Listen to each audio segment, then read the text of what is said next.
Call the meeting to order. If we could all please stand for the Pledge of Allegiance.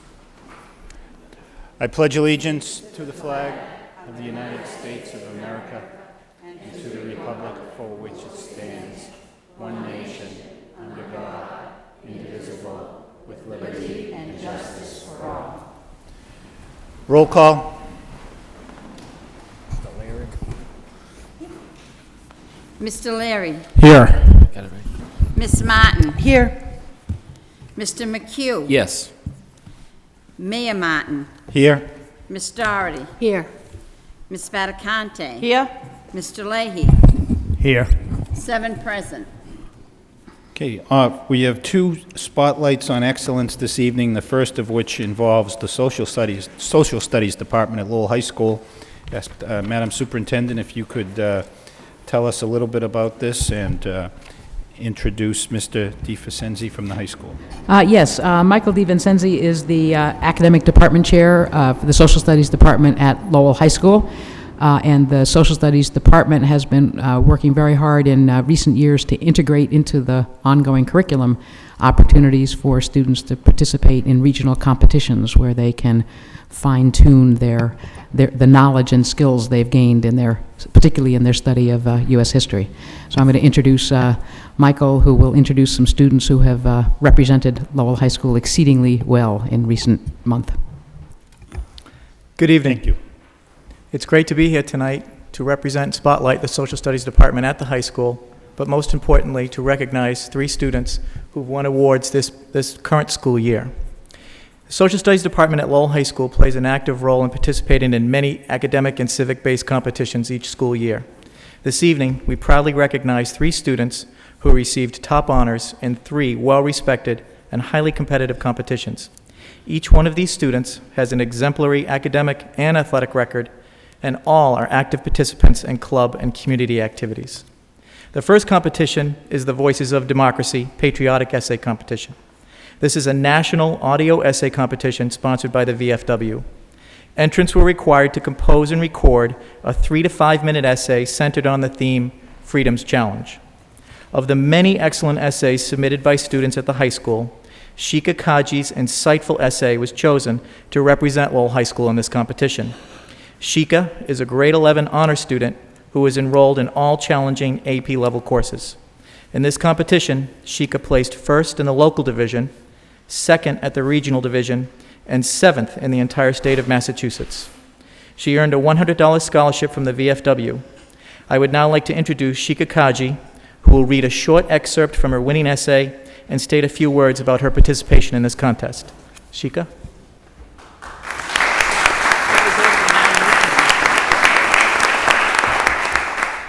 What do you believe is freedom's challenge?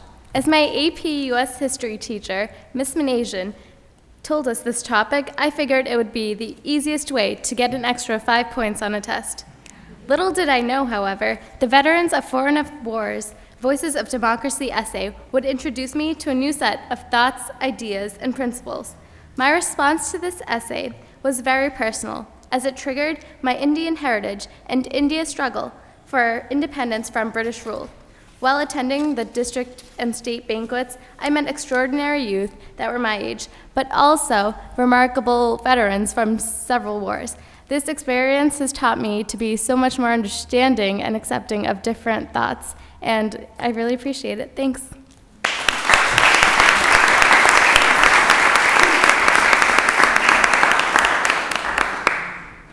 The next competition the Social Studies Department participated in was the National Law Day Essay Competition.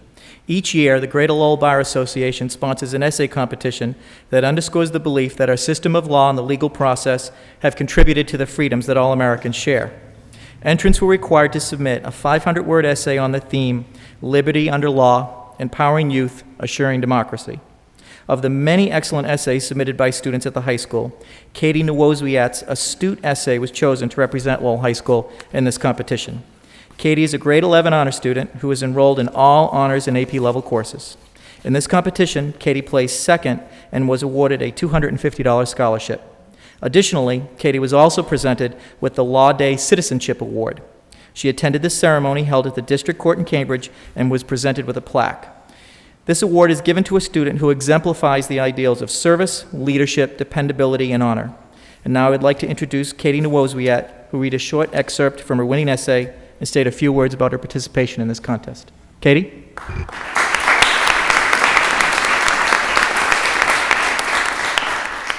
Thank you for having me tonight. Researching and writing an essay for Law Day has given me a better understanding of the rights afforded to youth by the Constitution. I now realize how important it is for children in school to learn about our Constitution, government, and legal system. More importantly, I learned that informed youth become empowered adults and active citizens. Thank you.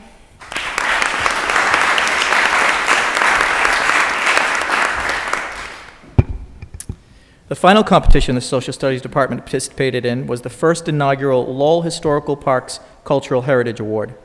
This honor is presented to one student and to one nominee from the community who are recognized for their contributions in the areas of historic preservation and culture. Kristen Cognac, a senior, was selected to represent Lowell High School in this competition. Kristen, who is an honor student and is also enrolled in all AP level courses, had completed the Archiving Lowell High School history course at the high school. The primary goal of this course was to improve the preservation and accessibility of Lowell High School's rich history. Students studied the history of Lowell and Lowell High School and were actively engaged in the archival process. Kristen helped develop the mission statement and a working collections policy. As a result of her dedication to the preservation of Lowell High School history, Kristen was presented with the first Lowell Historical Parks Cultural Heritage Award. I would now like to introduce Kristen Cognac, who will state a few words about her participation in the Lowell High School archival process and her designation as the inaugural student recipient of this prestigious award. Kristen?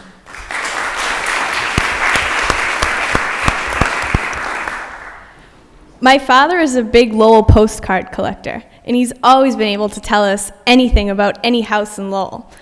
So when I heard about the Lowell archiving class, I thought it would be a great opportunity for me to maybe challenge him to see if he could not know some things, and also to learn about my city and the history of the school I go to. But I ended up enjoying the class a lot more than I thought, and I got really into it. And I continued working in the archive this year, the year after my class. And so when I was nominated for the Youth Cultural Award, I felt proud that I would represent the city that I'd learned so much about. And now I not only worked on the archive, but I get to be in it because of my award.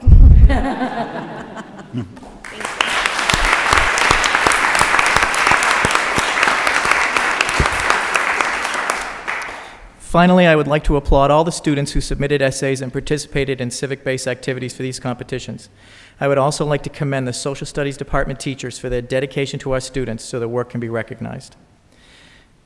I would also like to thank Kathy McDonald, Jody O'Hearn, and Kerry Lynch for the commitment and establishment of the archive room at the high school as we look to celebrate the 175th anniversary of Lowell High School. Thank you.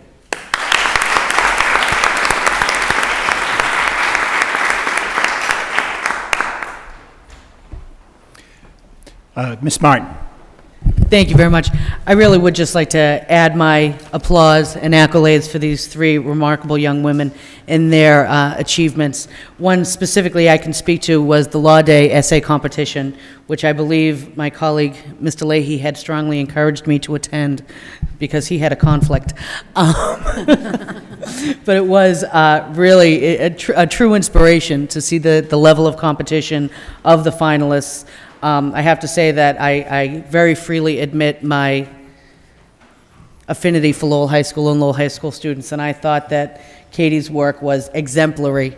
And while I applaud her second place finish, had I been voting, you would have had a very different conclusion. As the only individual in the competition who cited specific case law dating back hundreds of years to support her position, which I was extremely impressed with. Just to say, you know, and I certainly know that our full committee feels the same way, it is so encouraging and exciting to see the level of achievement that Lowell High School students really do when they're put up in competition with individuals from throughout our community. So I applaud your efforts and look forward to further great things to come from you all. Thank you.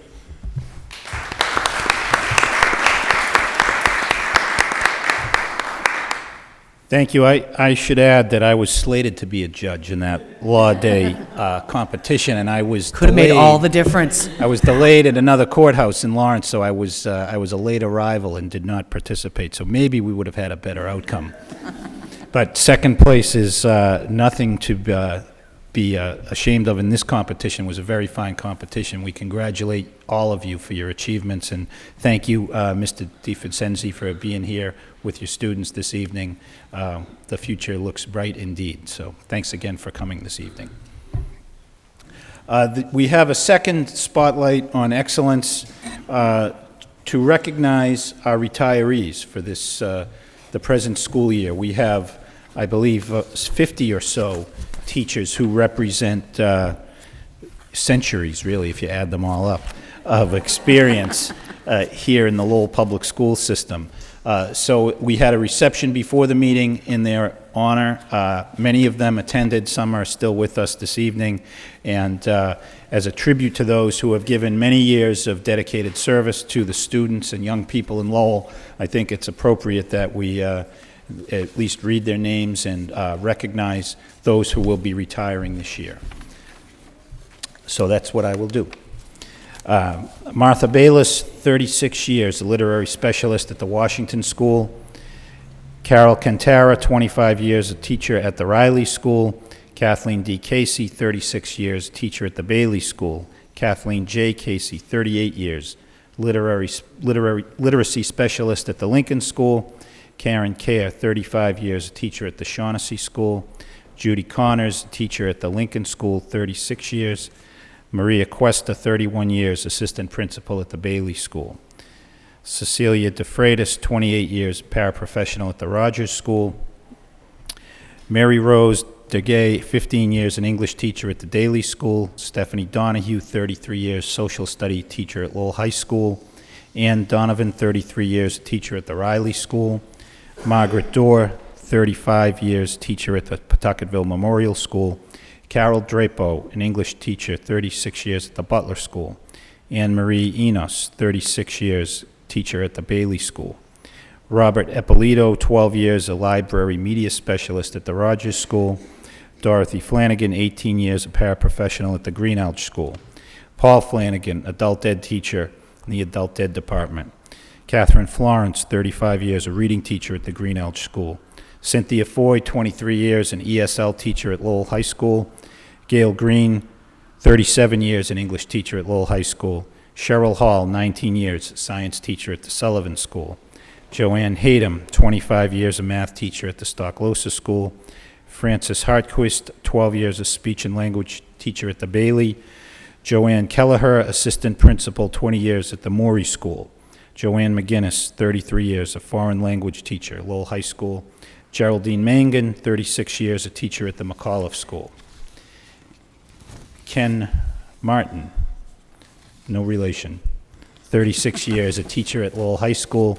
Sharon Martin, who may be related to Ken but not me, I don't know, 36 years, a teacher at the Pine Arts School.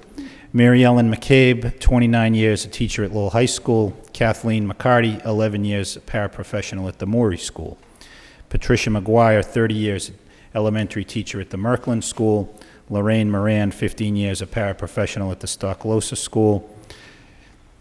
Jonalyn O'Connor, 37 years, an English teacher at Lowell High School.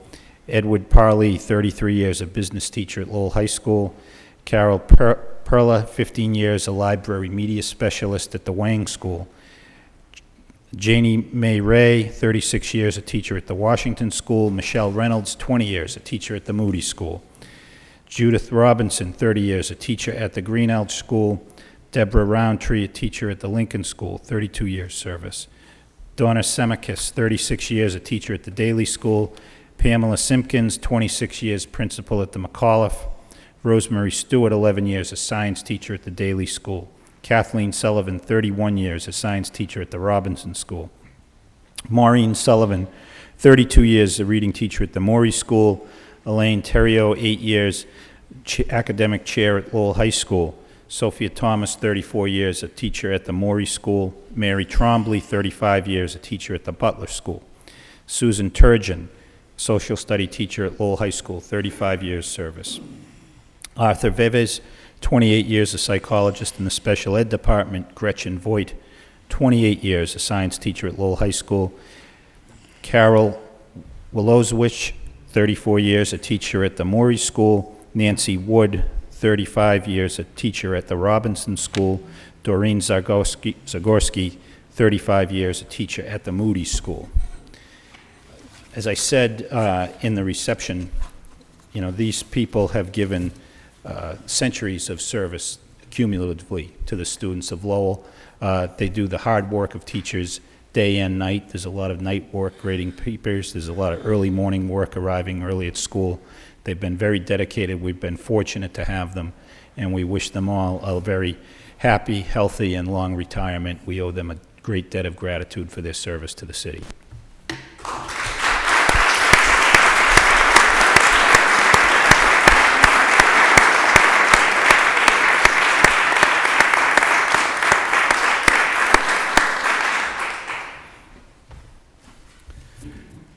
Okay. Anything further? We will move on then to the approval of the minutes of the regular school committee meeting of May 2nd. Motion to approve the minutes by Ms. Faticante, second by Mr. Leahy. All those in favor say aye. Aye. Any opposed? The minutes are approved. We will now reopen the public budget hearing for the fiscal 2008 year. We had recessed our last hearing and concluded budget deliberations at that time. So I think is there anybody here from the public who wishes to be heard on the budget, speak on the budget as a whole? Okay, hearing none, what is the wish of the committee? I believe we have a motion would be in order to approve the bottom line figure in the budget, or we can just simply close the hearing at this point and take it up under new business. Motion to close the hearing, Your Honor. All right, motion to close the hearing by Ms. Faticante, second by Ms. Martin. All those in favor of closing Aye. the public hearing, say aye. Any opposed? So we will, now we've concluded the public hearing and we will consider the budget under new business later in the agenda. Under permission to enter, there are several items, Madam Superintendent. Yes, this is the time of year where we're finishing amending contracts for students who are currently in special education placements out of district, and also adopt the contracts for next year for the anticipated placements. So the first ones are for this fiscal year budget and involve students currently in placements. The Mount Prospect Academy Incorporated, $13,400. Jermaine Lawrence Incorporated, $7,910. North Shore Education Consortium, $3,553. The American School at Hartford for the Deaf, $5,046. The Protestant Guild for Human Services, $109,038. Archway Incorporated, I just want to check that I'm in the right budget. Yes, $254,861. So those are from the FY07 budget. From FY08, Austin School, $20,000. Case Concord Area Special Ed Collaborative, $85,361. Cardinal Cushing Centers, $121,590. City of New Bedford, $15,118. City of Springfield, $22,156. Coastal Educational Collaborative, $30,575. Cotting School, $56,487. EDCO Collaborative, $110,991. Jermaine Lawrence Incorporated, $153,201. Greater Lawrence Educational Collaborative, $460,277. Justice Resource Institute, $231,436. Lab Collaborative, $45,020. Landmark School, $38,478. Latham Centers Incorporated, $164,539. Lighthouse School, $98,349. Little People's School, $13,460. Melmark Home, $176,032. Merrimack Education Center, $83,680. Mount Prospect Academy, $55,739. New England Long-Term Care Incorporated, $204,035. NFI Massachusetts, $69,545. North Shore Education Consortium, $115,917. Seven Hills Clinical Associates, $225,024. Seven Hills Extended Care at Groton, $41,064. St. Anne's Home, $470,398. The American School at Hartford for the Deaf, $73,969. The Home for Little Wanderers Incorporated, $132,357. The May Institute, $244,837. The New England Center for Children Incorporated, $137,942.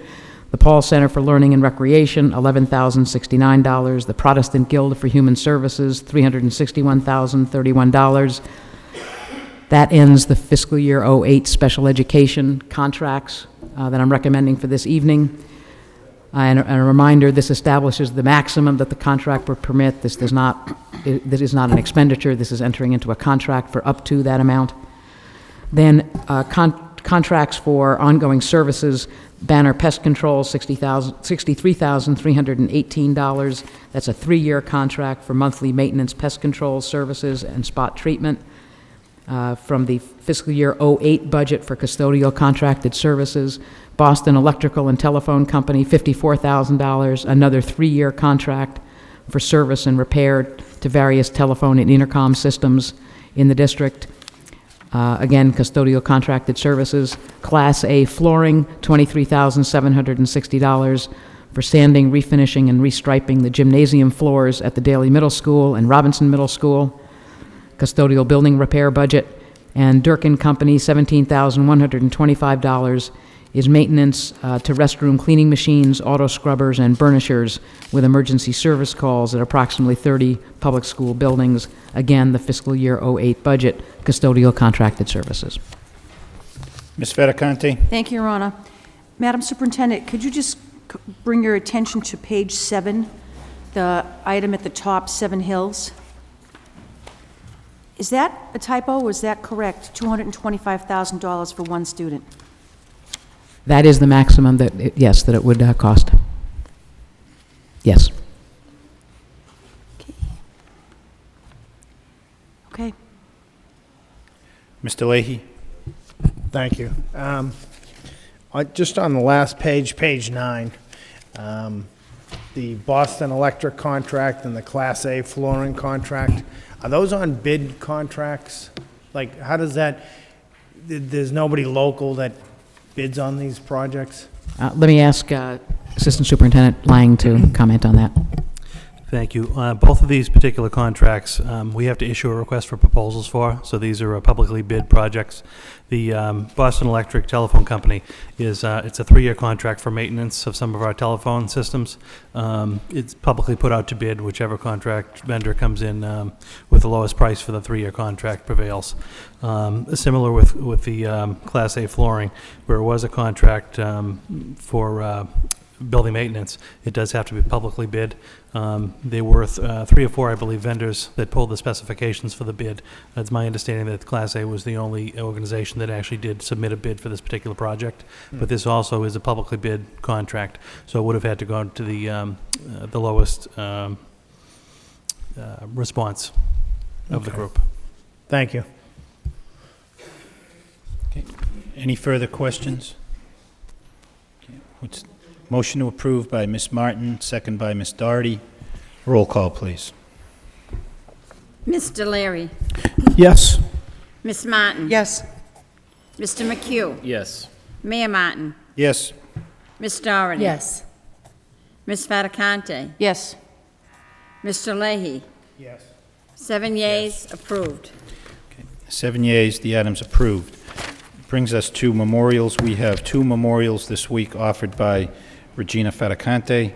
First is for Mylan Lyons, father of Betty Lyons, grants manager in the school system, and the second for George Saba, a well-known businessman from a well-known Lowell family. If we could please rise in a moment of silence and darken chambers in their memory.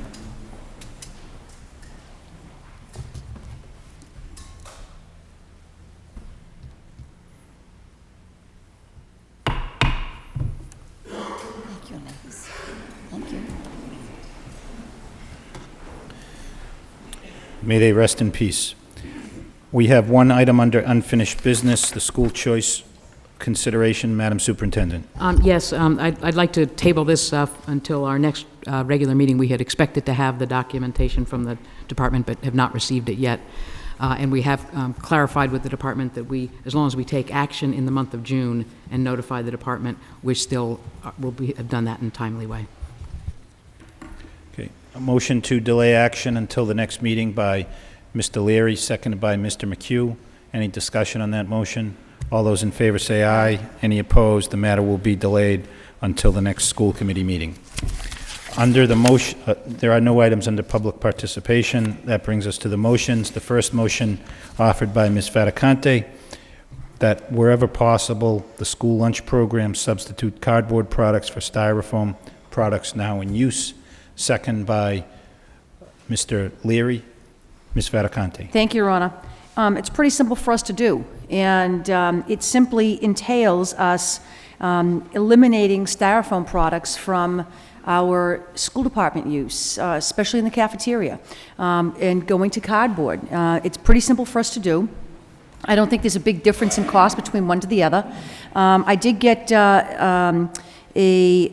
information from Robert Degnan, who runs a food service program. We are currently using cardboard for certain items: subs, burgers, hot dogs, kielbasa, and chicken. Some size of, I didn't know we were serving kielbasa, but I love kielbasa. Some of the sizes that we would need are not available, and that, Your Honor, is due to the size of our ovens. So maybe what we need to be doing is thinking in the future, when we go to buy some ovens, we should be thinking about whether or not they fit our needs so that we can move to cardboard. I just think wherever possible, cups, things that anything that we serve our food in, the trays the kids are carrying, let's just go from styrofoam to cardboard. It is far more easier to biodegrade, and it also makes students a little bit more aware of the issue amongst themselves, that we as a school system are moving towards being a bit greener. Thank you. Thank you. Anyone further on the motion? All those in favor of the motion say aye. Aye. Any opposed? The motion is adopted. The second motion by Committeeman Leary, direct the superintendent to complete a review of the existing systems, procedures, and staffing involved in the district's student data management and dissemination efforts, and report no later than August 15, 2007, to the Technology and Curriculum Subcommittees, recommendations for reorganizing resources to improve the ability of staff at the district and school levels to use data to improve decision-making and student learning. Second by Mr. McHugh. Mr. Leary. Thank you, Mayor. Real quick, this is a joint, really, if the superintendent was a member of the school committee, it would be a joint motion. It was actually the Bear-Leary motion, not to confuse you with Lennon or McCartney or Jagger and Richards. Premise of this really is that we're going through a tough time with budgets, so we're trying to align our resources to be most effective. So I think having the superintendent and the administration look at ways to ensure that the technology is being used in the proper fashion with cost-effective measures is very timely right now. Thank you. Okay. Any further discussion on the motion? Okay. All those in favor of the motion say aye. Any opposed? The motion is adopted. Under subcommittee reports, we have the athletic subcommittee report and approval of the minutes of the May 7 meeting. Mr. McHugh. Thank you. On May 7th, the subcommittee on athletics met. Present along with myself was members Regina Faticani and Mr. Leahy. Also, Jim Leary was present. From the administration, we had the superintendent along with Gene Franco, the interim deputy superintendent, Brian Martin, director of physical education, health and athletics. The purpose of this meeting was to actually go through to ensure that all the items were identified through the budget process, that all the needs of the athletic department. What we've done this year is to really take a hard look at all our sports to see how many students are trying out by sport, so we can apply our resources to where they need the allocation properly, like through assistant coaches, and if more children are starting to gravitate to a different sport, that we have the appropriate funds available and resources available with coaching to provide those to our students. So that's been an ongoing issue, and through this there were some minor things that came out that were not included in the budget, and these were addressed during our budget meetings previously, that there'd be some additional funding. It was a recommendation to do some additional funding for athletic entry fees, rental fees, and some coaches, for assistant coaches that need to be put back into the budget. Also discussed was the possibility of the Bellegarde Boathouse. There's a possibility that the UMass Lowell will be taking that over, and they might be instituting some fees. And, you know, we all first will jump and say, well, we don't want to pay the fees. But the fees might not be a bad item, because that would lock us into one of the primary users of the boathouse. And since they're taking over the responsibility to maintain it, and make sure the upkeep is done, and allow our students to use it, since we're one of the primary focus points, it would be a great, you know, it wouldn't be a bad thing. We're not looking to pay a lot, but we're going to also look at charging other people first before they come to us. But we may end up having to pay some type of usage fee to use that, just like we do currently now when we go to use ice hockey rental games and things of that nature. We do actually pay some type of fees for those services. Again, we reviewed the spring tryouts and the amount of children that were not allowed to play due to cuts and everything else, and that was also reviewed. So all the items in this that needed to be addressed were, through the budget, were addressed through our budget hearings. So I would, at this point, just make this as a report of progress, and we'll continue to be focusing as we move into next year, again, on our number of student athletes and where our resources are for by sport, so we can make sure that we're continuing to, as times change and the desire to play different sports, we're moving in that direction as well. Motion to adopt the report as a report of progress Second. by Mr. McHugh, second by Ms. Fattacante. All those in favor say aye. Any opposed? The report is adopted. Second subcommittee report this evening is from the Joint School Committee, City Council Committee on School Building Programs, a meeting of May 8th, 2007. Mr. Leahy. Yes, thank you.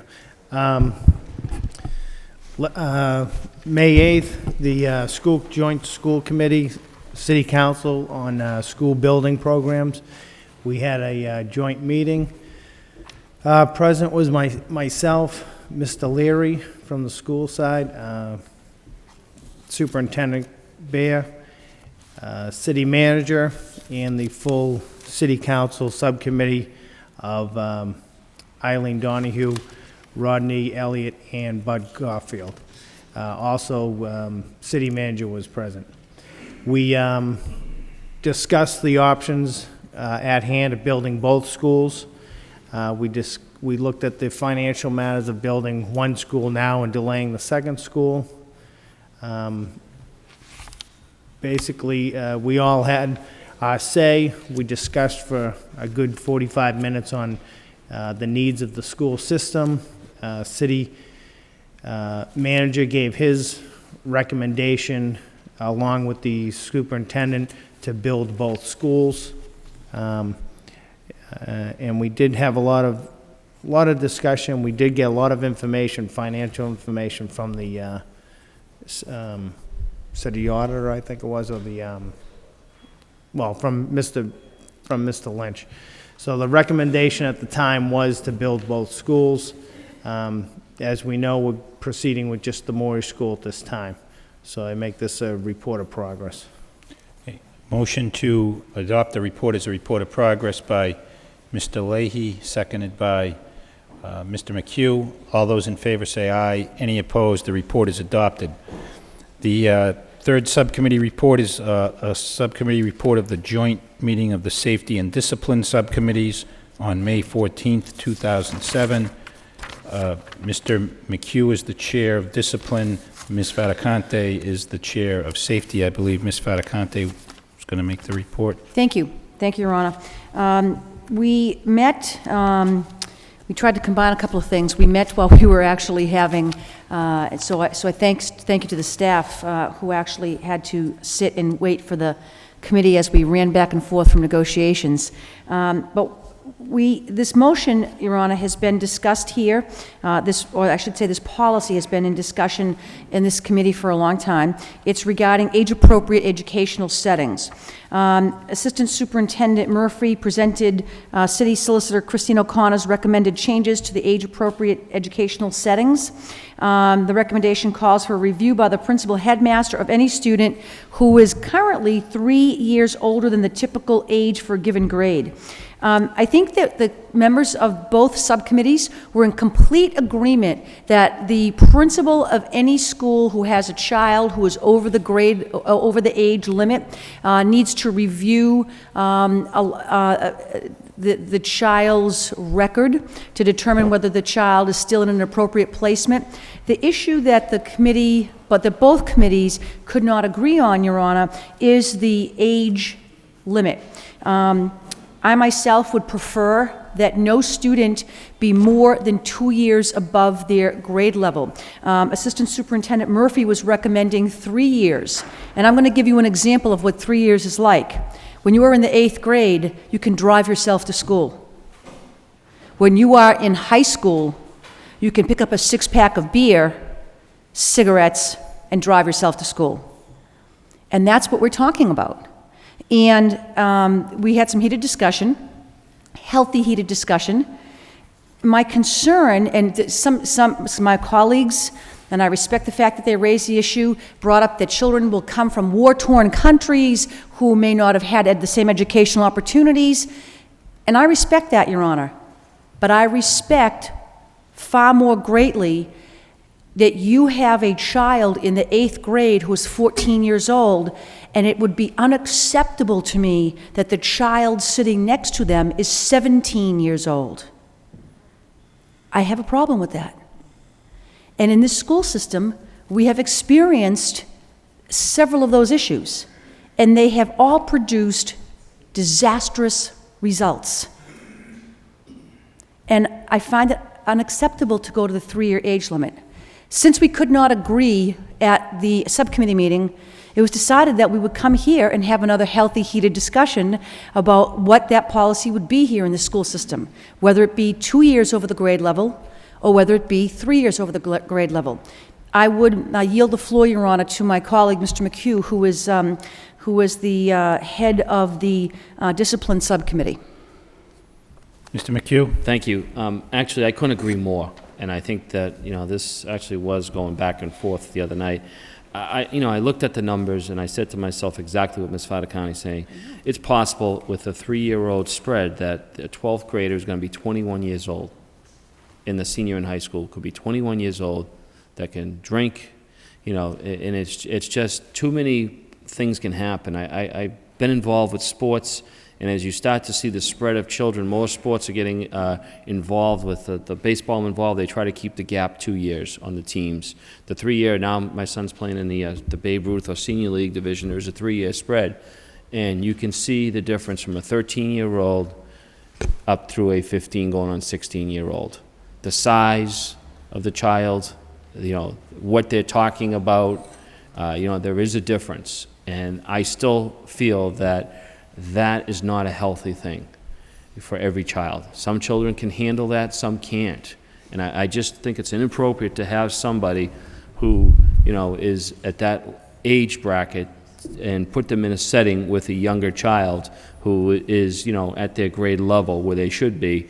It just doesn't seem right. I can't buy it. I mean, I would agree 2 years, and I think 2 years is even something I'm still concerned about, but I think that at least brings the spread of the age only 2 years, and you can see that with a 13 and a 15-year-old. But from a 13 to a 16-year-old, there is a great deal of difference there. The one good thing that did come out was the form that was created to mandatory, no matter what we do here, that every year this child's folder or status would be reviewed to make sure that they are appropriately in the right spot. If their grades aren't where they need to be, or if there's another setting that they need to go to, then that would have to be manually reviewed. It'd be something that the principal would be required to do. There'd be a paper trail for us as well, which I think would force the issue, so you just don't say, well, I looked at them one year when they first came here, and they just keep sliding through every year. So I think on a positive note, I was very happy to see the administration come forward with that. But I will tell you, I could not vote for a 3-year spread. And I know there's going to be 1 or 2 cases where you would say, well, that is appropriate. But I think there's going to be 97% where I think it's not going to be appropriate, and I couldn't move forward with that. So I'm sure that other members are going to want to talk about this as well, so I will just hold at this point. Thank you. Thank you. Ms. Martin? Thank you very much. As my colleagues have said, it was certainly a topic excuse me, that elicited I think, very spirited debate. And I think that we can all agree that we all recognize the concerns that we have. And certainly, like many other times, there are situations where people can be given the same information and come to different opinions, and yet still be able to respect those that other people arrive at. I can only speak for, my take on this issue. My concern, and I think it actually echoes something that my colleague Mr. McHugh had just mentioned, is that some kids can handle it and some kids can't. I recognize that. I think we all recognize that. My concern is putting in place a blanket policy that then eliminates the opportunity for education for students based on an arbitrary number. For anyone and all of us who work with children, have children, know children, see children on the street, you can recognize that, you can look at 10 8-year-olds, and no 2 of them will really be at the same place developmentally. And that kind of differentiation among students is at the center of all of our educational initiatives, that we, in every way, try to meet our students where they are and try to bring them forward. I think that I can just as easily see situations where there are students who may have a 3-year differential for whatever reason.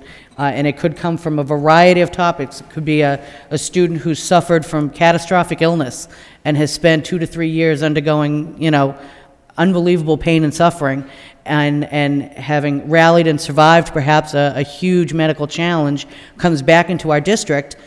How do we look at that child and say, we cannot educate you? How do we say we're going to put you in a classroom that is 3 years beyond your reach and expect you to catch up? And I think we can go back and forth with anecdotes. I think we can, and they can all be very compelling. But I do think that the most critical aspect of this is its absoluteness, is the idea that there is no discretion for principals, there is no discretion for individuals who are working one-on-one with these children to make those determinations. And I get very concerned when we try to legislate a solution that can't be correct for every student. And I think that that's my concern with this.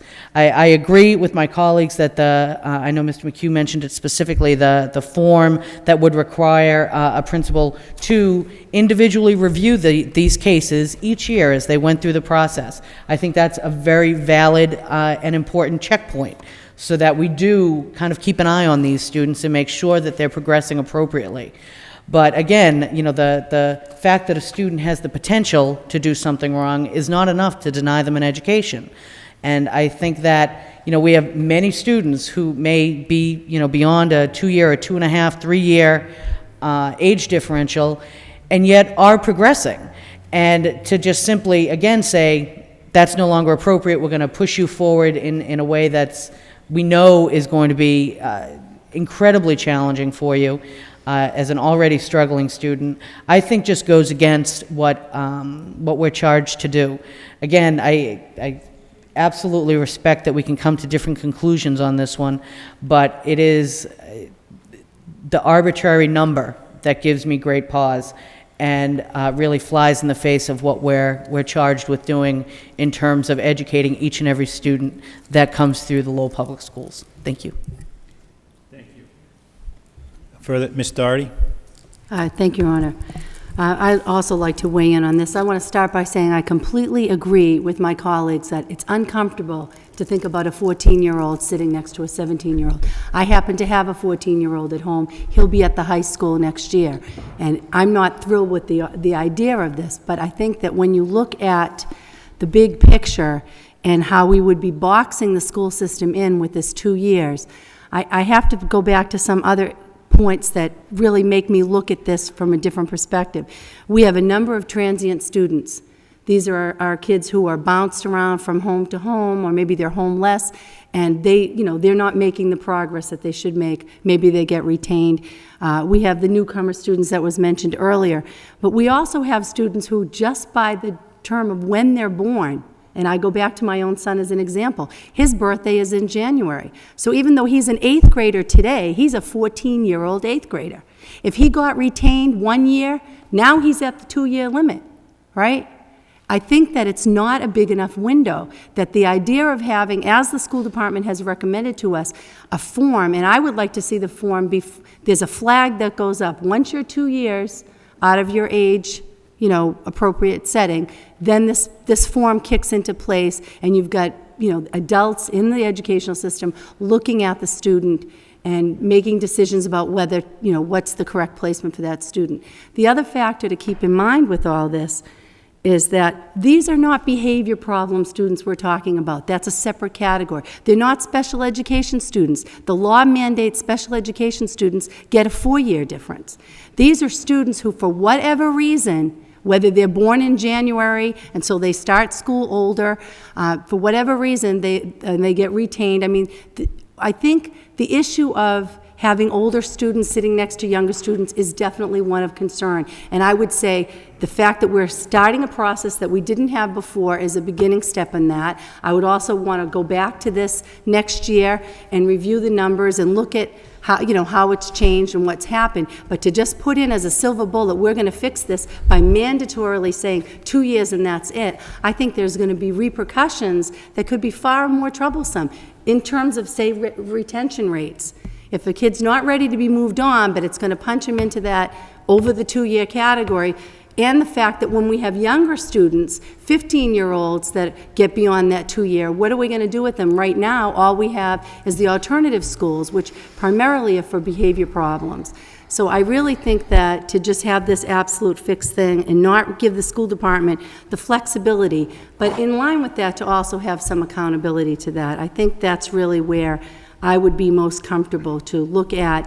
The flag goes up at 2 years, and then we're following what happens to those students. That would be something I could support. Thank you.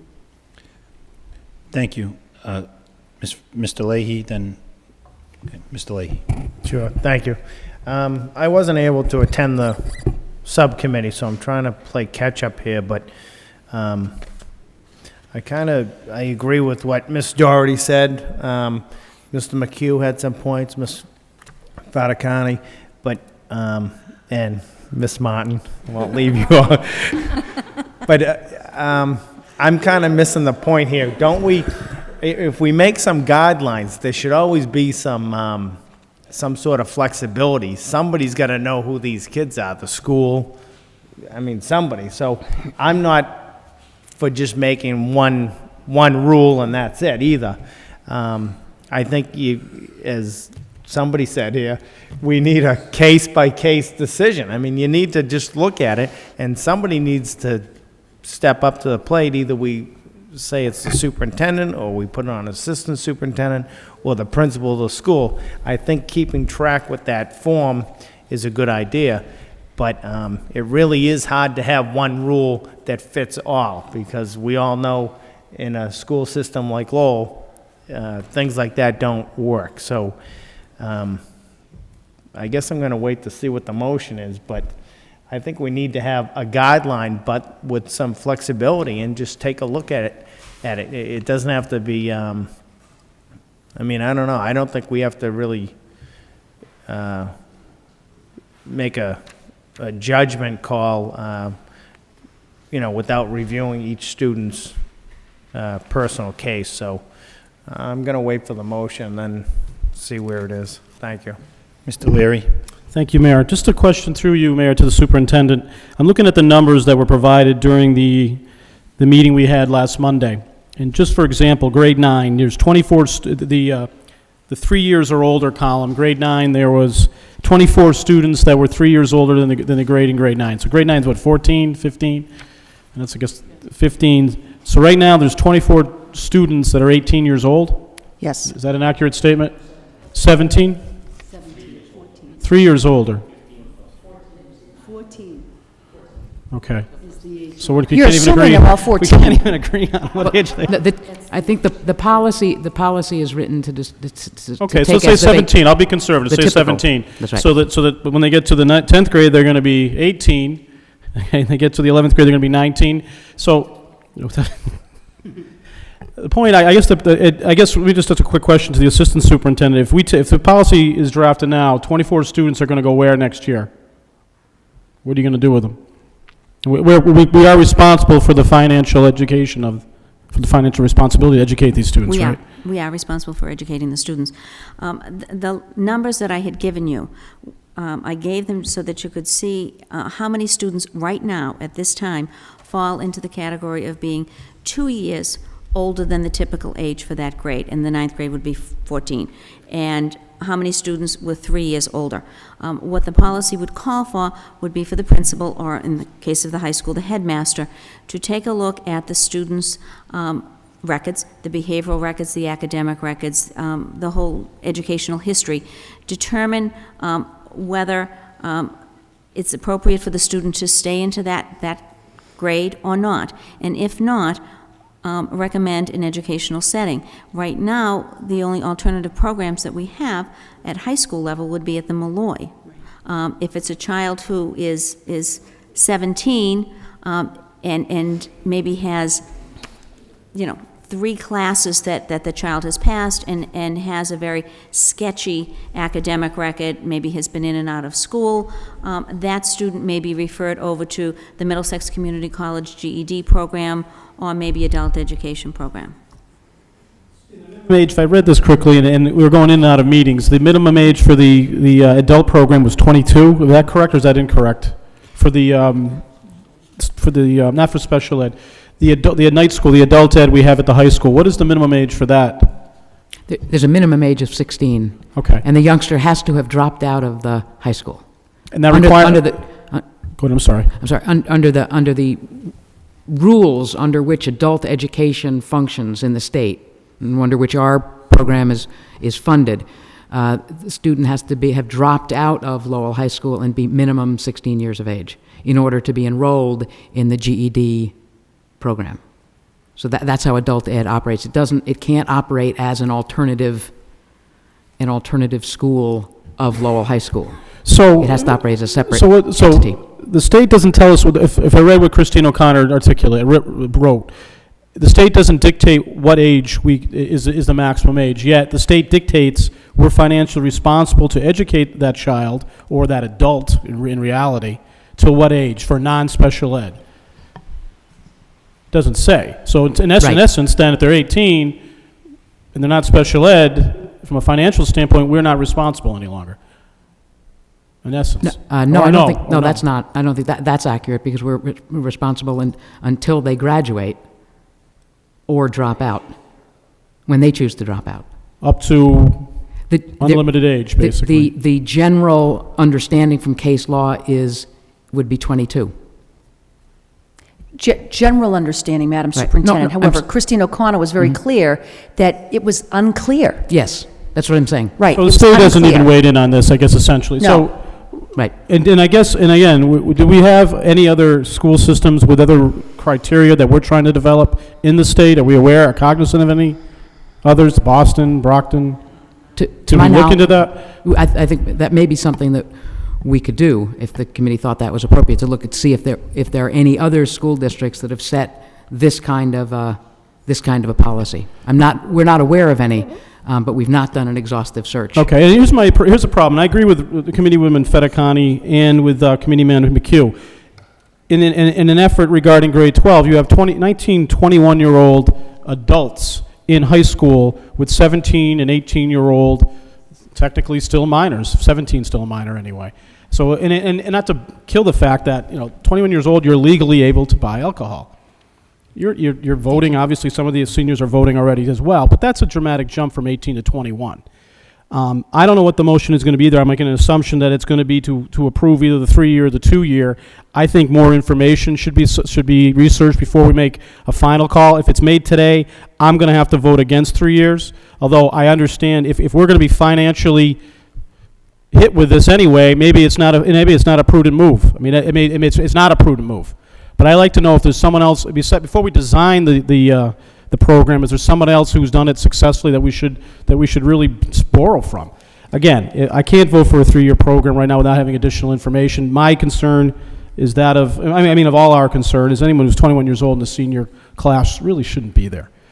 Although, in saying that, though, the state does, in their great wisdom, say if you're special ed, you can be there till you're 22. So, it's kind of interesting that they haven't made an edict regarding everybody else, just a special group of folks. Thank you. Thank you. Ms. Fataconte? Thank you, Your Honor. I don't think anybody has any issue with educating SPED youngsters, SPED adults, until they're 22. So these youngsters would not in any way be in special ed programming. One of my colleagues made a comment that these were not behavioral students with behavioral problems. Some of them are, Your Honor. Some of them are. And that's why they have been retained. And that's why they are not at their appropriate grade level. Some of them are not appropriate to be in that grade because they have been disciplinary and behavioral problems. So now you have a 17-year-old who is a disciplinary and behavior problem with a group of 14-year-olds. We are not in any way suggesting that young people or adults in our school system are not going to get an education. That's not what we're saying at all. But we're saying that based upon your age, it will be delivered to you in a different way.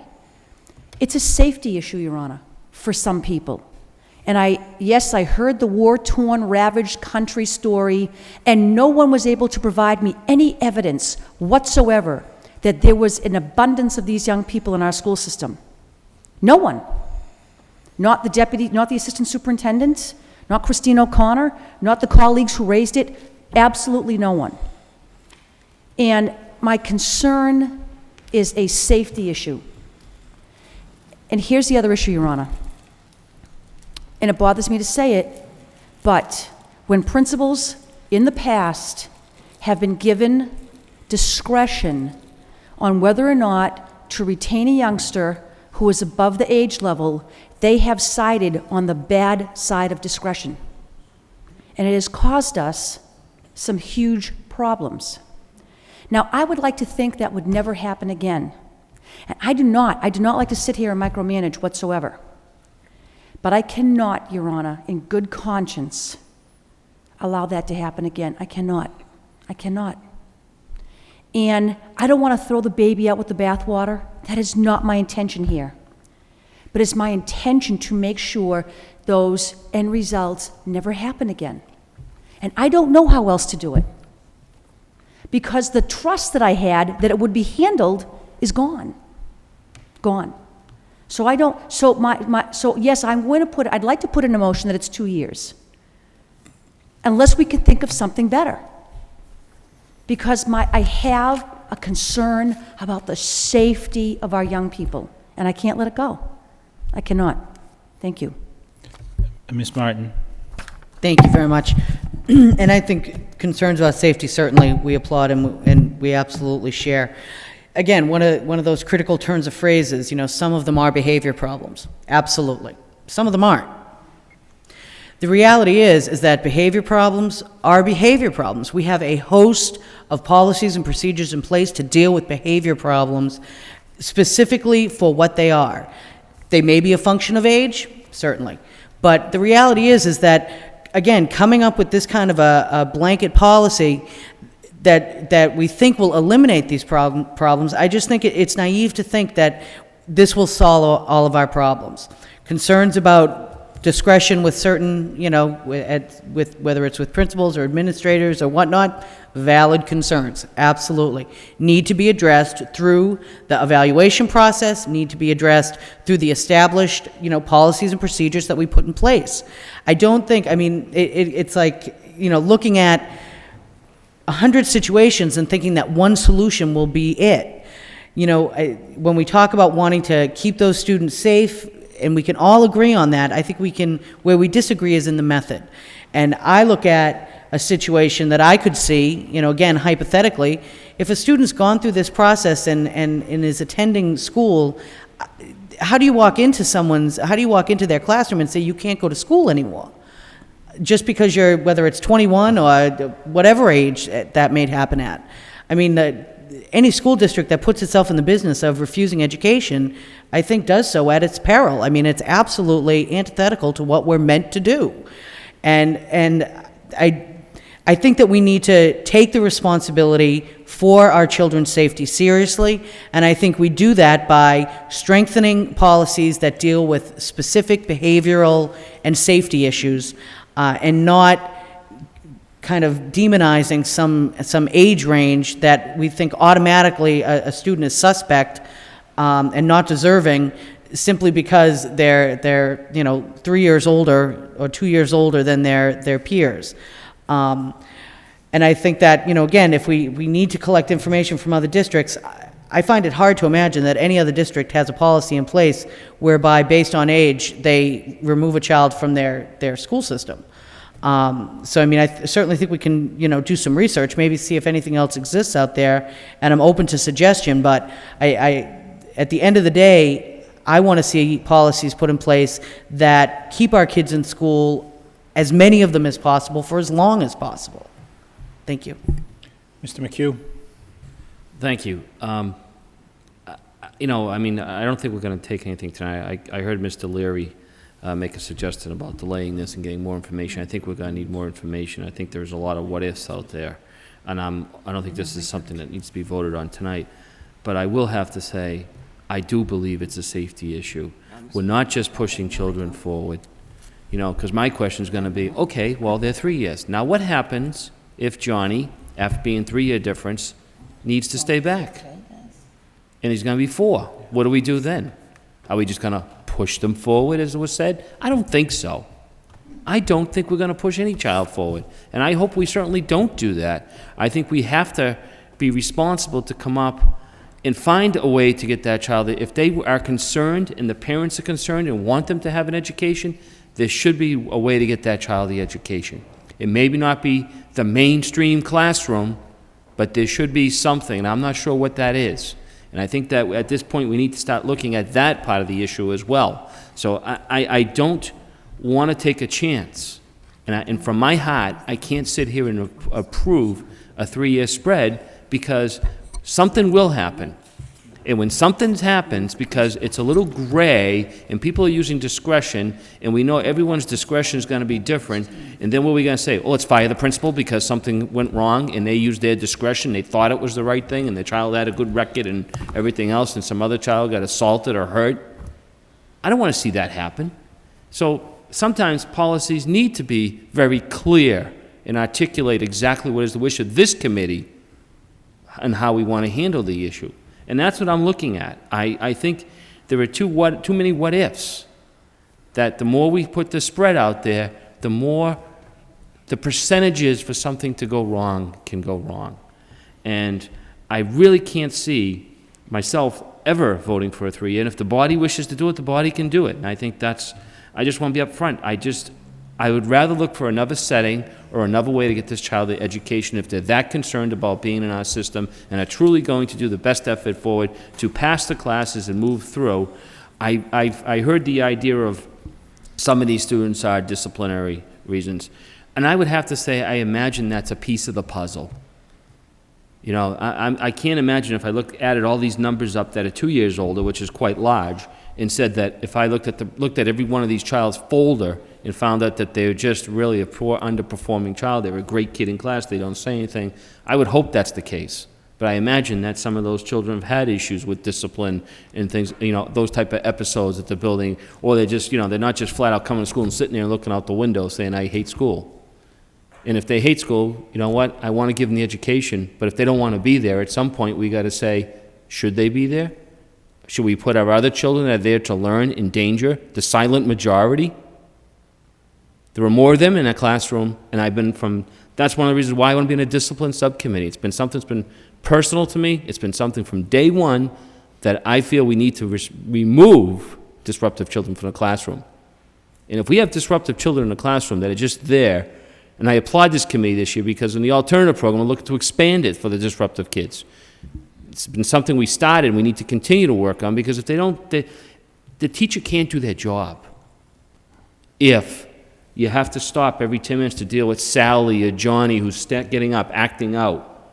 What about the rest of the kids in the classroom? How are they getting their lesson plan delivered to them? They're all sitting there looking and watching.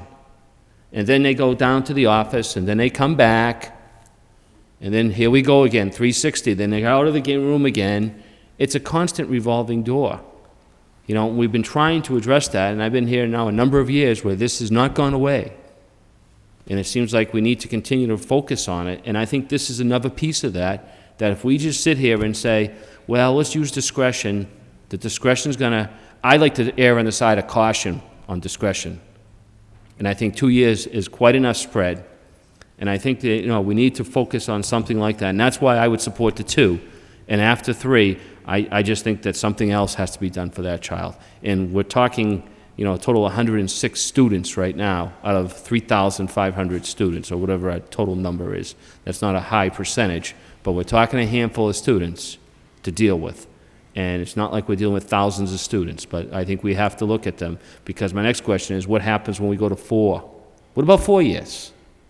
When this child shouldn't be promoted or has another issue, what do we do then? It's the same thing you're going to do at 2. You're going to have to find an alternative setting or another way to get that child their education. And that's what we should do. And I'm all for that. And I'll support that 100%. But I'm not going to support putting any child in a safety situation where a larger child, usually, especially with the boys, the older you are, the more muscle mass you have, something could go wrong.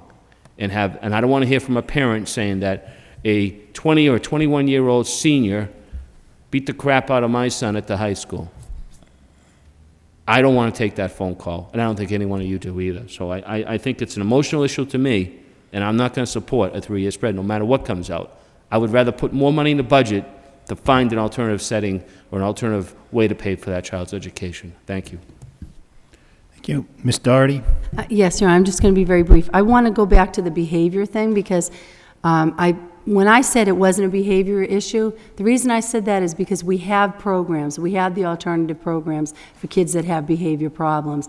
I'm thinking about, with the older kids, the high school kids, we're going to impact dropout rates and retention, I think, right away if we do this 2-year spread, because as I said before, 2 years is not enough.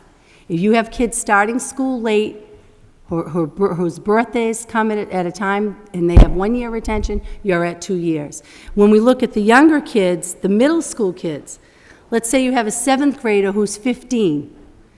That student isn't a behavior problem, but he's 2 years older than the traditional setting. What are we going to do with that student? We don't have the alternative programs in place to provide an educational setting for those students. And I think that's where we have the risk of making the window too short at 2 years. It's not what the school department is recommending, because they see that it doesn't give them the flexibility.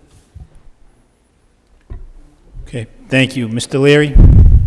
Just real quickly, I think what we should do before we make a decision on this, or if any of us make a decision, is get additional information. And I'm really going to make it a frame of a motion. The first part of the motion is really to request the superintendent to find out other schools. Wait a minute. Ms. Fattacanti, do you have a motion? I don't think we have any motion on the floor right there's now. no motion on the floor, Your Honor. I said if I was going to make a Okay. motion, it would be that I would put it at the 2-year All level. right. So, Mr. Leary, I'm sorry, continue. You're Thank okay you. with that. I'll make a motion. It's a long-ended motion, and please wordsmith it. The first part of it is really request the superintendent to find out if there are any other school districts in the state that currently have any type of age limit policy in place that is non-special ed. Part B of that motion was really to find out if we do eliminate after 3 years, or 2 years, excuse me, what exactly is our plan to take the 100 or so children at this point, where are we going to be placing them?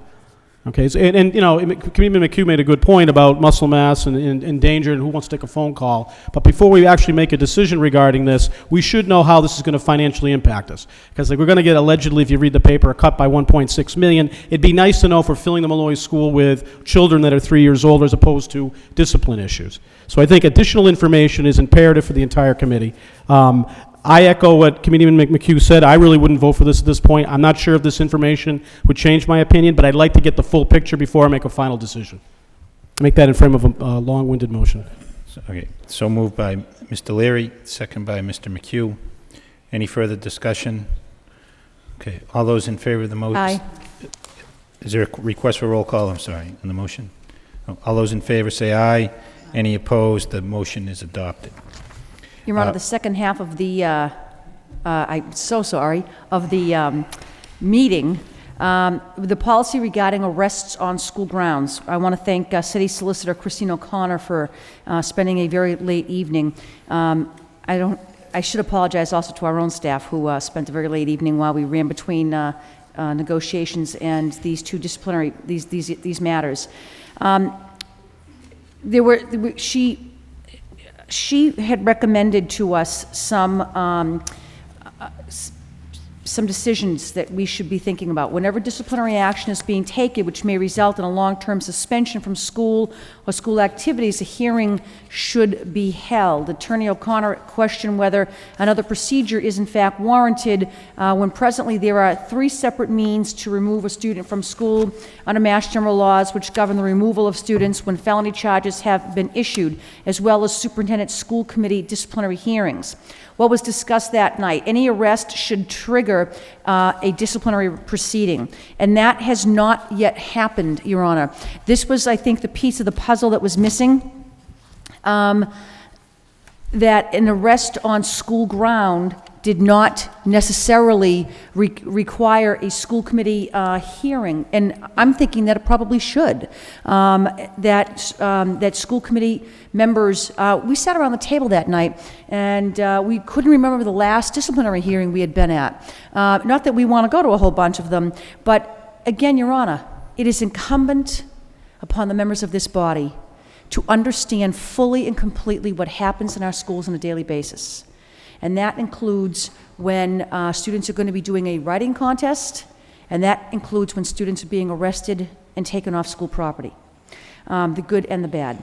The other part of the discussion, consequences for actions must be administered by school principals. Merits of the case and the safety risks of students' continued presence in the school must be examined even when an arrest charge is a misdemeanor. I believe the hippie of the group, Ms. Martin, had indicated that a school demonstration could be taking place, and unfortunately, youngsters who decided to lay down in front of the school were arrested, along with some onlookers from the high school who would also be arrested. Now, clearly, the onlookers should not suffer the same kind of disciplinary action that the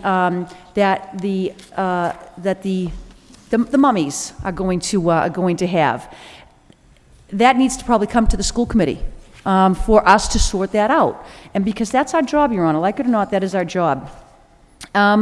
There have been very few school committee disciplinary hearings that have been held actually during the past 2 years.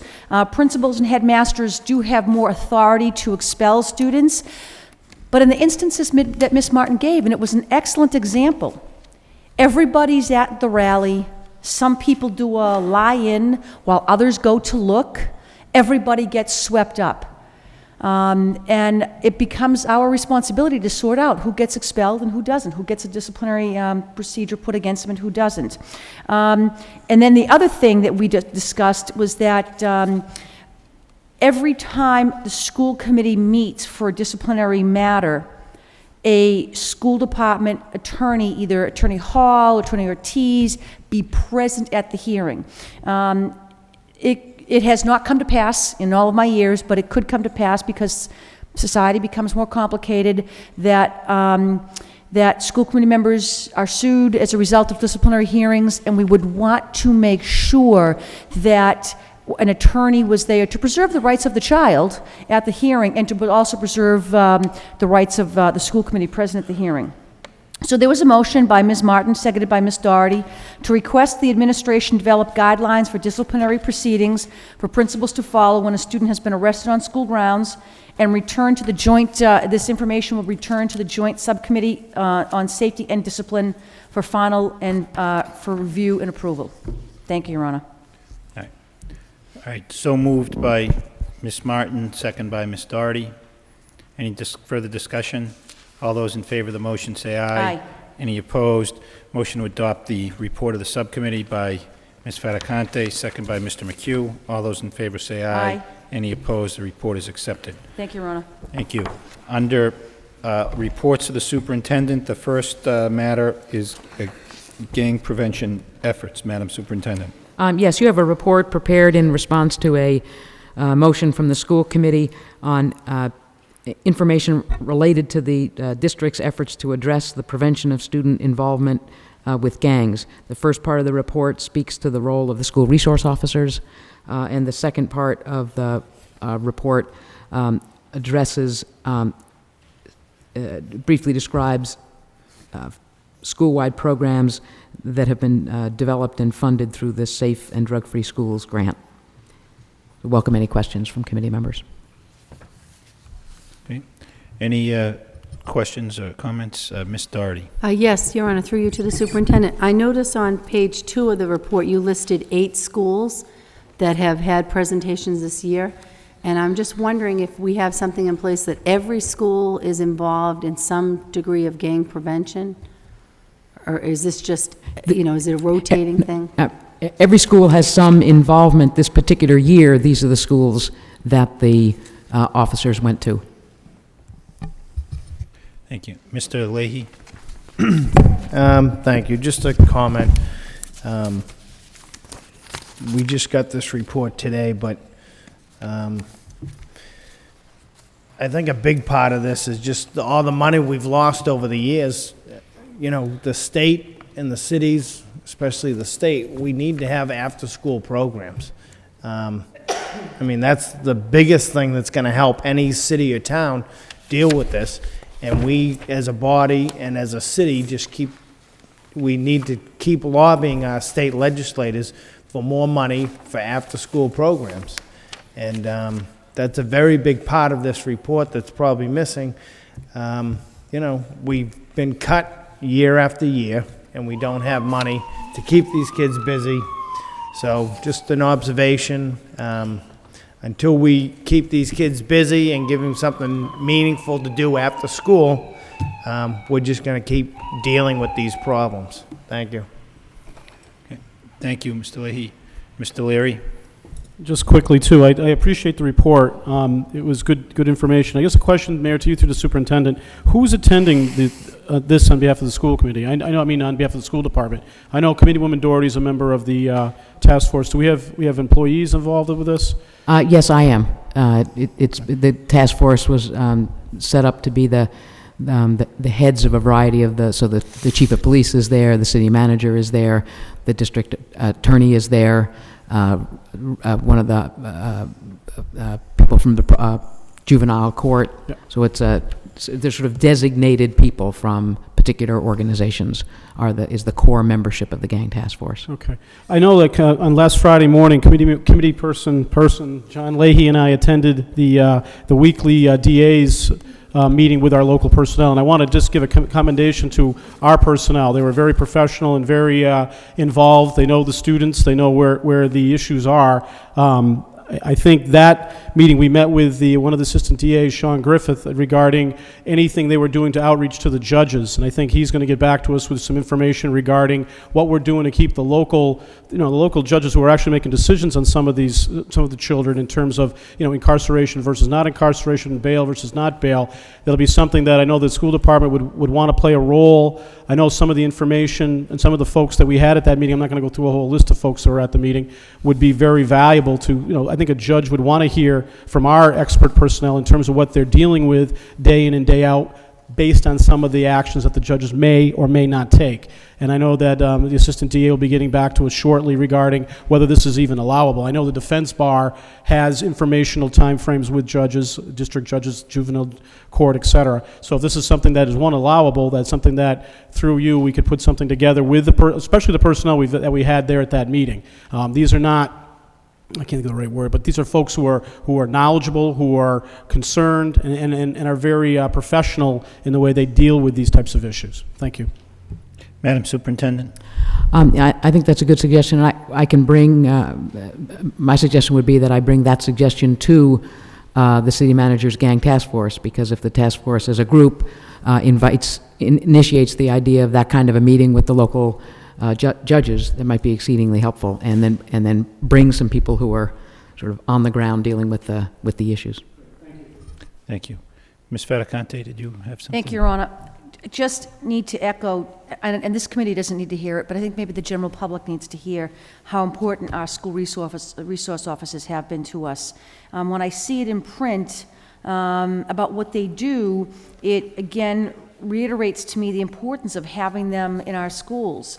I mean, I know what they do at the high school because we're probably more in tune with that, and we certainly get to see those individuals a lot more often.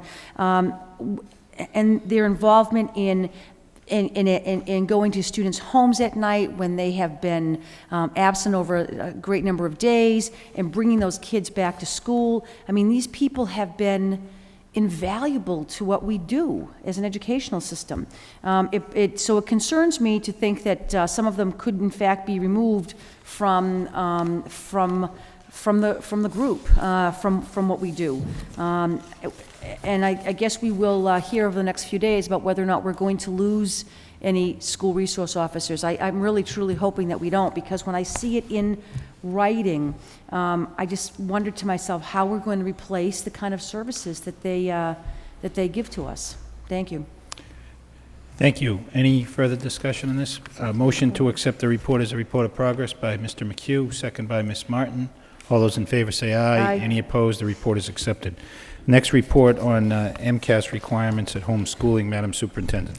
Yes, this report is a report in response to another school committee motion seeking information on home education and what the local school district's responsibility is to ensure that the curriculum is consistent with state standards, and including whether passing MCAS can be required. And you have a report that details that we have the responsibility as a district of ensuring that the homeschool curriculum is consistent with the standards, but we cannot dictate the sequence in which the home education curriculum takes place, and we cannot require passage of MCAS as a component. It is not required of any youngster who is homeschooled. They don't earn a high school diploma. That's not what they end up with. They do not end up with a high school diploma, a Massachusetts high school diploma, and they are not required to take MCAS. Thank you. Your Honor, may I? Ms. Federicanti. Through you to the superintendent, how do we determine the curriculum is consistent? I don't care if they want to have geometry late in the day because their child doesn't want to get up out of bed in the morning for geometry. How do we determine consistency with what should be taught to a high schooler or to a grade schooler? How do we determine that? They're required to present a plan to us, and we look at that plan to make sure the content that's required in the standards is included in that plan. It's at best in an inexact science. It's a challenge to all school districts in this, but one of your motion prompted, as you can see from the report, the recommendation that in the packet of information that we provide to families who contact us who are interested in home schooling their child, that we be much more explicit about the curriculum areas that they need to cover, and that's their obligation, and we be much clearer, just more explicit about it. We've reviewed it with that, but this, hopefully, getting that information clearly from the start may have a role in improving the Through standards. Your Honor, again Yes, to the Ms. superintendent. Two things. I can see where parents, because of maybe religious reasons, may not teach some of this material, because part of it is the duties of citizenship and health education. And that is required standard curriculum. And I'm okay, your religion is your religion, but my concern, Your Honor, is that an 18-year-old person going out into the world and having the same material that an 18-year-old graduating from Lowell High gets. May I, again, Your Honor, ask another question to the superintendent? So there is no testing that we can, in fact, oh, goodness. And most people, Your Honor, are probably far more difficult when they're teaching their child at home than when the child would be sent to the school system. And there's not a worry. But my concern is for those people who, for whatever reason, are not as educationally capable, and therefore the child does lose out on a great deal. My concern is that there's nothing we can do. Very little. Some, but very little. Okay. Through you on to the superintendent, might I ask you then to, the part of the paragraph that asks for school districts do have the right to consider the standards, could you therefore work up what that new information would be that Yes. goes out to parents and let us see that? Of course. I recognize that there's very little that we can do. However, that being said, I think we have to do everything that we can to ensure that students who are educated at home, their parents at least are aware of the basics that should be delivered. Thank you. Let me ask one more, I'm so sorry. Textbooks, any requirement for textbooks?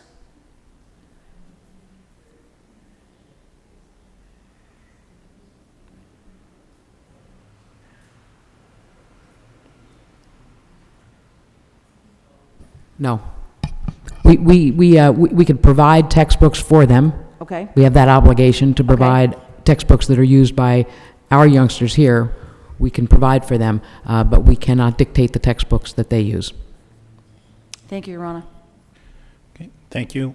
Any further discussion on this? A motion to accept the report by Ms. Martin, second by Ms. Fattacante. All those in favor say aye. Aye. Any opposed? The report is accepted. The next report concerns college attendance of class of 2006 student athletes. Madam Superintendent. Yes, this is another report prepared in response to a motion from the school committee. You can see that 95% of the senior student athletes from last year's graduating class at Lowell High School went on to further education. And the details, you see the details of the range of institutions that they went to, are all over the country. And a great variety of institutions, among them some of the most prestigious in the nation. And I have very encouraging news in Mr. Athletic Director Martin's report. If that isn't encouraging enough, this year, class of 2007 has seen a 33% increase in the number of student athletes. So we'll be looking, instead of looking at what happens to 132 youngsters, we'll be looking at what happens for 176 student athletes. If we can maintain that same 95% percentage going on to some form of further education, I think we can have great reason, another reason to be very proud of our athletic, the opportunities that we provide for youngsters and the guidance that the coaches give to the youngsters, because you don't get a 95% attendance rate without an awful lot of care and concern by coaches who make the extra effort to encourage and guide, and in some cases sit down next to students to write their essays and other such things. So I think it's a really wonderful tribute to the high school and to our coaches. Thank you. Ms. Martin? Thank you very much. I do think that it is incredibly encouraging, and I'm thrilled to see those kinds of numbers for our student athletes. It's one of the key reasons I think that athletics so beautifully support academic achievement. They really do take the best from students and really hone those kinds of skills of focus and dedication and commitment to excellence, and that really pervades every aspect of their lives. So I'm certainly very impressed and appreciative to the students themselves, certainly, and to the coaches who've really stewarded them through this year so successfully. One additional request for information, and certainly I'm not expecting it tonight, but I believe in my initial motion I had asked for the college attendance rates and also the scholarship information, just so we can get a sense of which of our students are receiving, whether it's full or partial scholarships to the various institutions that they'll be attending, just because I think that would be, again, as impressive as this number is, I'm sure we're going to be equally impressed by the next. So if you either have that or could provide us with that, it would be of great help. Thank you. Madam Superintendent? Would it be acceptable if we focus on the class of 2007 for that information, so we're looking ahead to the... In all honesty, I'd really like it for 2006. Okay. Thank you. Ms. Doherty? Yes, I just want to add one thing. I was also really thrilled, two things, to see such a high percentage of our athletes going on to college and to also see a 33% increase in participation. But I have to say, I wasn't that surprised because I got a statistic, I think it was last week, from ROTC that 98% of their students go on to college. And I'm willing to bet that if we look at some of our other activities at the high school, our band students, our students who are involved in theater and drama, that you find that when students get engaged in activities, and I think that's one of the real strong suits, one of the many strong suits we have at the high school, is there are so many opportunities to engage students. I think it really does lead to their success. So I just wanted to add that perspective on things. There's a lot of really good programs at the high school that get kids involved and do that kind of mentoring that we see with the athletes as well, and I think it's one of our strengths. Thank you. Thank you. Mr. McHugh? Yes, I'd just like to also echo the thanks to the coaches. For I know they're part of this as far as working with the athletes, helping them and encouraging them through their guidance, as well as working with the teachers and guidance counselors at the high school to help these children move on to a college. This number exceeded what I expected to see when the request came in, but it shows that we are sending our children to very good colleges, and they are moving on with their academic career as well as hopefully their athletic career as well. And I think it just goes hand in hand together, and it's going to be encouraging to see as the number of additional students and as we put some additional funds, hopefully they'll stay in the budget, that we can see that they're only going to continue to see this increase, more student participation, and hopefully there'll be another way to show that it's that intangible part to move that child on to a very good college and where they can continue their career studies. Thank you. Thank you. Anything further? Motion to accept the report by Mr. McHugh, second by Ms. Martin. All those in favor say aye. Any opposed? The report is accepted. Next, Madam Superintendent, summer reading. Yes, again, wanted to provide information that grew out of meetings of the curriculum subcommittee, plans that we're putting in place for an elementary and middle school summer reading program. The way we're organizing it is laid out in this report, but it will provide opportunity and incentives for youngsters to engage in some extensive summer reading. Next September, you can look forward to a spotlight on excellence of representatives from each school who have completed the reading requirements. And I note that in a very exciting development, the addition of a writing contest being sponsored actually by committee member Martin, particularly for those youngsters who are interested in the Harry Potter series, and a contest. Pardon me? That's up to your colleague, I think. All I will say is that while I am looking forward to buying my 10 books for the 10 winners, I guarantee you I will be buying 11 that day, because I will need mine. That's very true. I'll take orders, by all means. I will say I want to thank Jean Franco, who was incredibly helpful in putting the contest together and really helping me to lay out a lot of the parameters for it. As a very committed Harry Potter fan, I'm very excited about seeing what students will share with us in terms of their writing. And I think that Harry Potter is, like all the really truly great children's literature, is something that is so wonderfully enjoyed by adults as well. So I'm really looking forward to seeing what we get in for entrance, and we're hoping to really make it quite an event. That the day it is released at noontime, I'm trying to confirm locations and all that. But I thank my colleagues for what I hope will be their support for the initiative, and look forward to seeing what we get in hand. Thank you. I'm looking forward to my copy. Okay, thank you. Motion to accept the report by Ms. Martin, second by Ms. Doherty. All those in favor say aye. Any opposed? The report is accepted. Next report concerns the Family Literacy Center. Yes, you have background information on Lowell's Even Start program, which is an unusually effective collaboration between our early childhood education department and adult education, run through the Family Literacy Center on Palmer Street. It's a program, it's a statewide program for families of children ages 0, newborns, to age 5, whose parents are limited English proficient and/or undereducated. And it has a variety of components, from adult education to home visits to parent education and support and age-appropriate early childhood education. And there are 19 of these programs across the state, and last month the Department of Education completed a pretty extensive evaluation of all the programs, looking at learning gains, pre- and post-test rates, average attended hours in each of the required components, as well as enrollment. And Lowell's Even Start program came out ranking as the top program among all 19 in the state. So I wanted to congratulate Pat Murphy of Early Childhood Ed Department, Carolyn Rochelot, and Fred Abbasi and the staff that makes this possible. Okay. Further discussion? Move approval, Your Honor. Motion to accept the report by Ms. Fattacante, second by Mr. McHugh. All those in favor say aye. Aye. Any opposed? The report is accepted.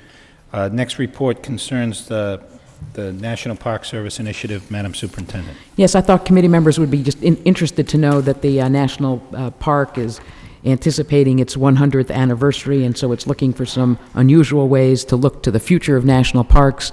And here in Lowell, the Lowell Park took it upon itself to seek opinions from the next generation of citizens who will be enjoying parks. And they came up with a pretty creative way of seeking the input from freshmen at Lowell High School, the Freshman Academy. And of course, most of the students in the Freshman Academy had experience participating in park events, although many of them didn't know that they were park events. They knew they'd been to the Tsonga Center, they knew they'd been to a number of things, but they didn't necessarily connect them to the national park. And so it was a creative way for them to seek advice from the next generation, and also an opportunity for our freshmen to see themselves as important voice for the future. Motion to accept the report by Mr. Leahy, second by Mr. Leary. All those in favor say aye. Aye. Any opposed? The report is accepted. Next report is the list of eligible teachers. Madam Superintendent. Yes, you have that report, which as well as the personnel report for May 16th. Move approval, Your Honor, and may letters be sent. Motion to approve the list of eligible teachers and the personnel report by Ms. Fattacante with appropriate thank you letters to be sent to the retirees. Second by Ms. Martin. All those in favor say aye. Any Aye. opposed? Those two reports are accepted. Under new business, we have final action on the FY08 budget. Approve the minutes first. Yeah, earlier in the evening, I skipped over the minutes of the last budget hearing on May 7th. So we have a motion to approve the minutes of that hearing. Motion to approve, Your Honor. By Ms. Fattacante, second by Mr. McHugh. All those in favor say aye. Aye. Any opposed? So the minutes of the last budget hearing are approved. What is the wish of the committee on the budget? Madam Superintendent. Yes, the committee finished up the Saturday budget workshop, having gone through page by page, making a few adjustments, but not a change to the bottom line. So I would recommend that the committee vote to request of the City Council a total appropriation of $136,758,473, which represents a 3.1% increase above the school committee's approved budget for fiscal year '07. It represents this year's appropriation plus the new Chapter 70 aid. So this year's appropriation from the city from local revenue, plus the added money that the Senate and House have adopted for Chapter 70 equals $136,758,473, and that's the budget that's the bottom line of the budget I recommended, and that's the bottom line when you add up the pages that you went through over your two budget hearings. So I would recommend adopting that as the committee's formal request. Move approval, Your Honor. Motion to approve the school department budget of total amount of $136,758,473 by Ms. Fattacante, second by Mr. McHugh. further discussion on this? I want to speak on the budget. If I could ask Mr. Leahy, I'm sorry, to just assume the chair.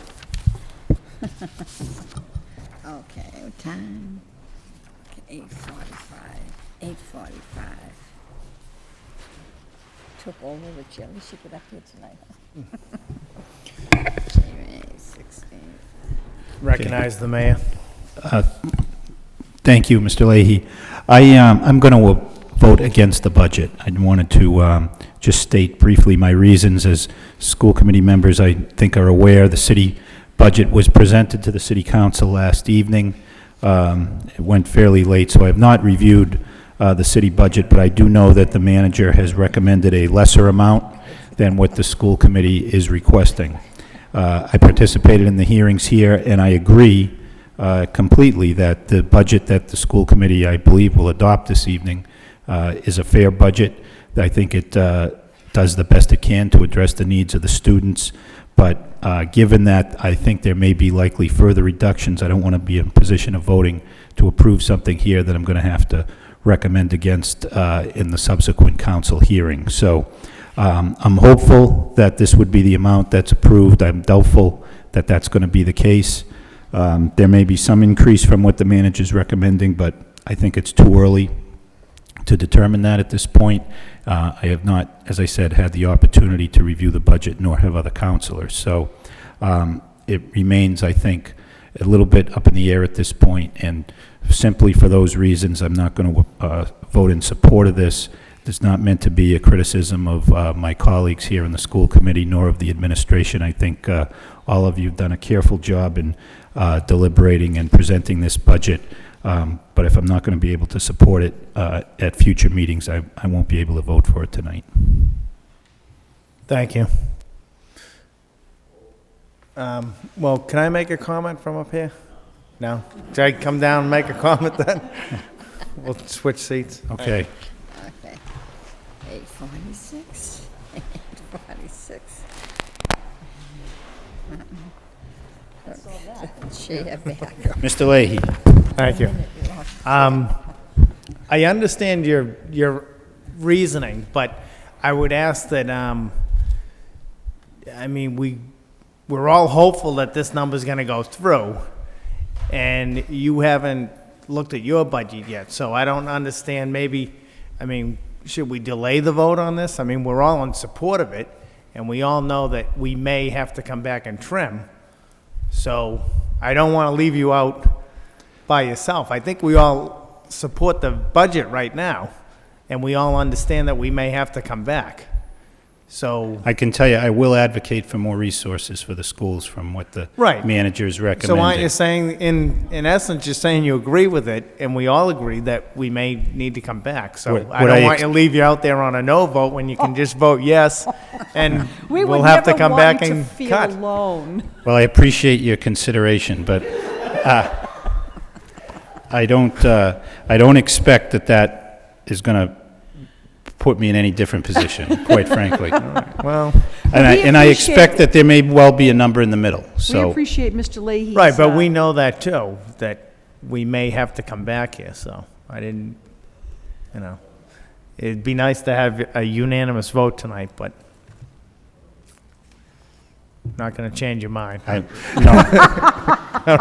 Can we ask you to step in the other room then, or something? No, it's a somewhat of an awkward position, but that's my decision. I thought I owed it to all of you to explain the rationale for it. All right, thank you. Okay, so roll call on the motion. Mr. Larry. Yes. Miss Martin. Yes. Mr. McHugh. Yes. Mayor Martin. No. Miss Doherty. Yes. Miss Fattacante. Yes. Mr. Leahy. Yes. 6 yeas, 1 nay, approved. Okay, 6 yeas, 1 nay, the budget recommendation is approved. We've moved now to convention conference requests. There are 8 requests for conventions and 1 for field trip. Any motion to approve by Ms. Martin, second by Ms. Fattacante. Any discussion on these items? Okay, roll call, please. Mr. Leary, Yes. Ms. Martin. Yes. Mr. McHugh, Yes. Mayor Martin, Yes. Ms. Doherty, Yes. Ms. Fattacante. Yes? Mr. Leahy, Yes. 7 yeas, approved. 7 yeas, the requests are approved. Mr. McHugh. Yes, if I request a point of personal privilege from my colleagues. Sure, go ahead. Thank you, John. I would like to, tonight we had the Spotlight in Excellence, and I was looking through the materials, and hopefully everybody saw this little pamphlet. This is the first time I actually have seen this, and I thought it was a very well-done pamphlet on the Lowell High School archives. I'm going to request that this be put on our Channel 22 website. Channel 22, so people at home can see this, because what's important to me is there are a lot of folks out there that could probably provide these materials. I wasn't even aware what they're looking for the archives, and it says here, search through your Lowell High School memorabilia to see if you have anything you can donate to enhance the collection. And I'm sure there are folks at home that are former teachers or someone that went to Lowell High School that might have something from a number of years ago that might be worthwhile sending in. And there are some things that aren't supposed to be sent in, but they're looking for yearbook, teacher plan books, sports statistics, tickets, old ticket stubs and programs, pictures of schools, some audios, Lowell High reviews, old athletic uniforms, the prom officer tickets and things from dances that you may have been at, and also information from Lowell High School that directly impact the student population, as well as old Lowell Sun articles that might be on site. They're not looking for trophies, and they're only looking for like one item from a type of an event. And also, they're not looking for grade books or sports equipment, so they don't have a lot of room. They're looking for more of, small items and newspaper clippings. And it says, come visit us. The address is 50 Morissette Boulevard, Lowell, Mass. 01852. The contact is a phone number, 978-937-8961. Ask for Mrs. Jody Ahern or Miss Kathy McDonald.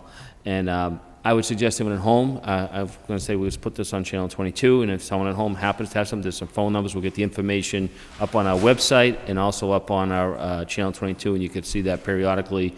And hopefully we'll see this archive collection get increased. I think it's a great, whoever put this together did a great job, and I just want to make sure folks at home have an opportunity to, if they have something at the house that they no longer wish to have and they're cleaning their attic and they find something, it'd be a great place to send it, because I think it's a great project that that child that came up here tonight was talking about. Thank you.